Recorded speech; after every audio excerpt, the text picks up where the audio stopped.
As the January transfer window comes to a close on Monday, I'm going to take a look at some of the best deals this period. 7 of the best. I'm going to throw some cheap deals in, loans, big money moves, but mostly deals that I truly think are worth the money, that are worth the trouble, and that will flourish at their clubs. So let's get straight into it. Number 1, kayode. Kayode is a 20-year-old Italian right back who has joined Brentford on loan with an option to buy for 16 million. For me, that is outstanding business from Brentford. Football Manager players will know him, but unfortunately he's not played as much this season, but last season he was top for Fiorentina.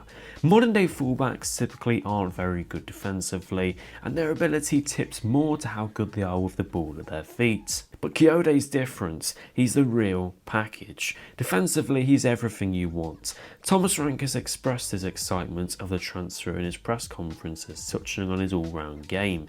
He's the perfect match for Brentford and offers much more to the side when fully fit than Mads Rosleff. But as a player, he's very athletic, strong, fast and dominant in his duels. When facing a winger 1v1, he times his tackles pretty well. He doesn't commit too early and misjudge a scenario, he times it just right. And even if he does fail at first, he has the recovery pace and agility to recover that space pretty fast. He's also aggressive, he loves a slide tackle and often finds himself on the ground a lot. Yes, because he draws fouls to himself, but because he's pretty determined. Interceptions, he's normally stretching as much as he can to get to the ball, as he's got a pretty good reach. When blocking shots, he can be flinging his body across the opponent, but he does all of this without being too rash. He's not stupid, he knows when and when not to dive into a tackle, with only 2 yellow cards last season. In transition, you also don't have to worry too much about being exposed on this flank. He's fast and super athletic, and with a huge eagerness to get back into position.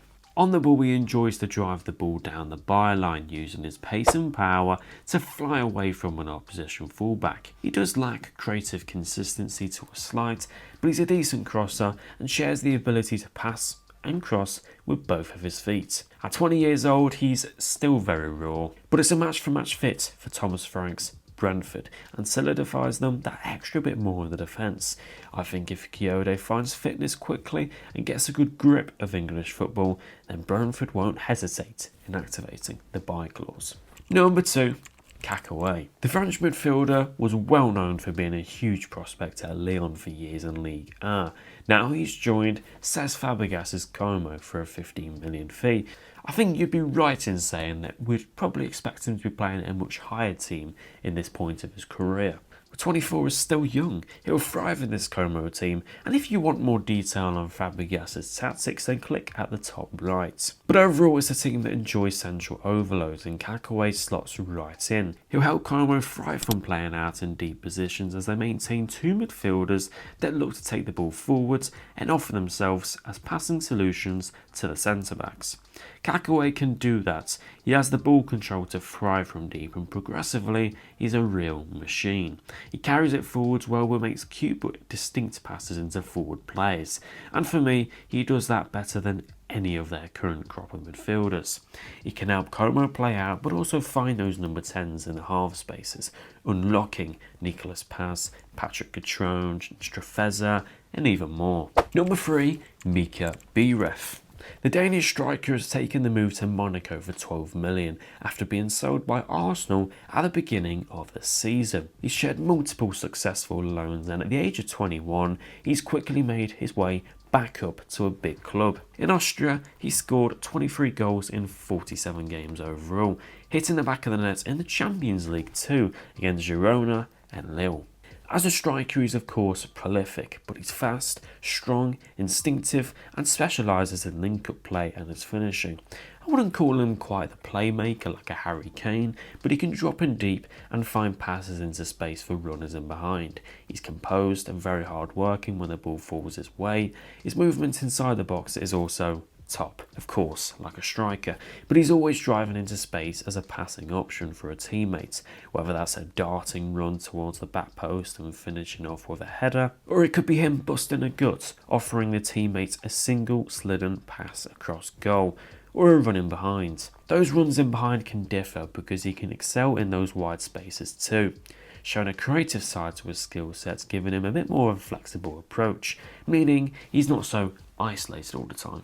He's a quality all-round striker that I think Monaco have snapped up for very cheap, and someone potentially Arsenal should have given a bigger chance to. Number 4, Romain Esse. We had all seen him last week score his first goal for Crystal Palace and steer away in celebration, and I think for 12 million the Eagles have secured another top Championship talent. He's a left-footed, skillful attacking player who can play centrally, but also both positions out wide.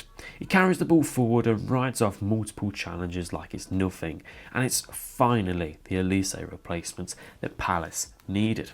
Their business in the summer didn't really answer the loss of Michael Elise.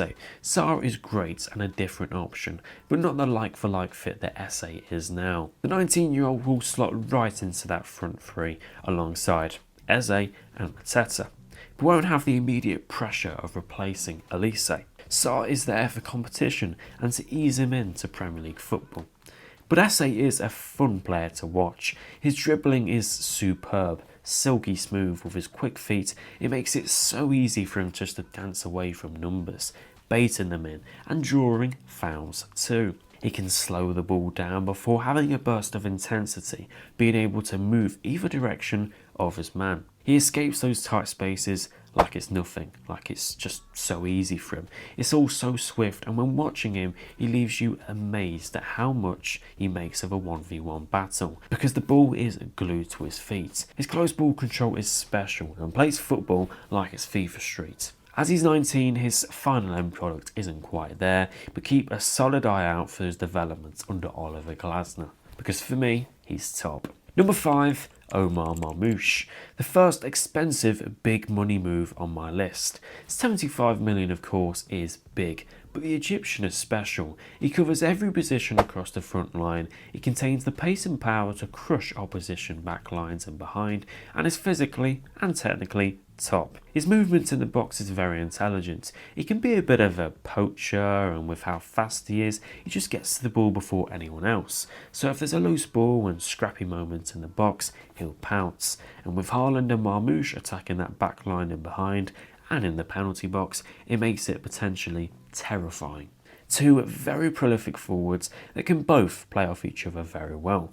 It gives City the option to go more direct, but gives them the more goals that they need right now. His intensity on the ball translates to off the ball in the press, making him a very tricky player and that premium player that City need just to freshen up. Number 6, Enzo Lefebvre. This was a loan move that just didn't seem possible at all. A rumour at first that just seemed a huge stretch. He was performing exceptionally for Rennes and Lorient just 2 seasons ago, but then joined Roma and has had a difficult time since. He's played on the left since joining Sunderland, but I hope to see him centrally at some point. So far he's shown real glimpses of the quality he's going to give, making some brilliant passes and being really efficient in taking the ball forward. But at his best, he's a creative but progressive monster that enjoys every piece of play, taking the ball forwards from deep and dribbling by opposition to scoring goals and creating chances. He's an intelligent number 8 type player that creatively finds runners really well with the perfect way to pass.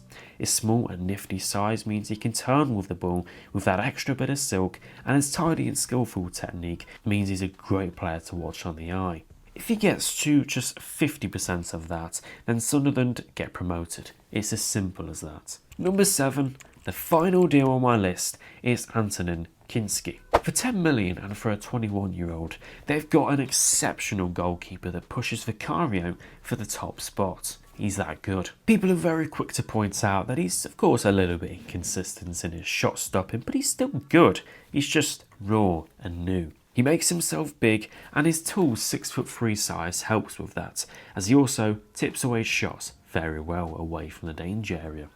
But its ability on the ball is fantastic. It can kick a ball long with power and real accuracy, giving into more of a direct approach, but also keep it short. He's cool in every way here. The game against Arsenal is the only weak point I've seen so far with his shot stopping, but he's also been thrown into one of the worst form teams in Europe. That happens to be a club with European expectations too. It's a difficult situation for a young man, but he's already got multiple seasons of senior development under his belt, and I think this will prove to be a brilliant buy for Tottenham Hotspur. And the much needed backup they needed, because they weren't going to survive with Fraser Forster and Brandon Austin as their backup keepers. If you enjoyed today's video, make sure to smash a like and subscribe to the channel. I'd like to say a massive thank you for all the support recently. My YouTube Studio app is struggling to keep up with all the new subscribers, views and comments. Thank you everyone, it means a lot, and I'll be seeing you guys next week.